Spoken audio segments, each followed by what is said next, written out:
watching. Thanks for being here today.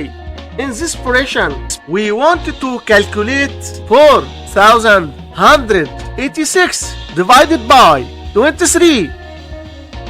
To do this, we change this horizontal division sentence into the standard algorithm. First, we draw the division bracket. Then, move 4,186 inside the bracket. This is the total we are dividing. Finally, move 23 to the left of the bracket.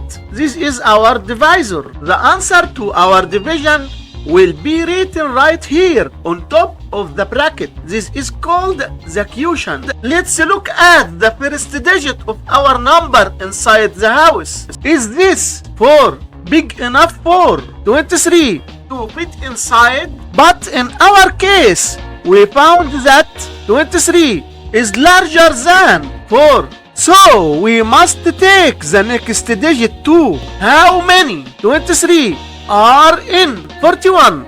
The answer is 1.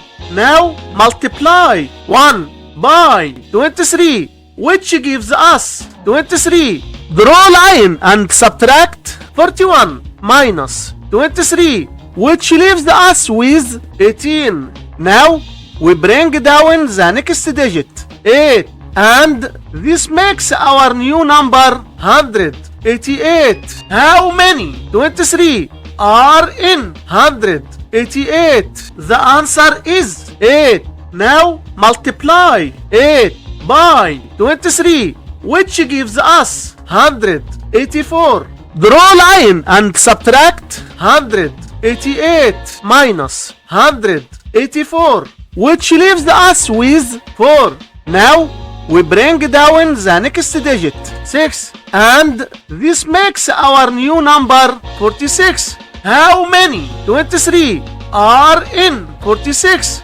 The answer is 2. Now multiply 2 by 23, which gives us 46. Draw line and subtract. The subtraction result is 0. The last result is 182. And this is our final answer for this problem. Don't forget to like, comment, and subscribe. Thanks for watching.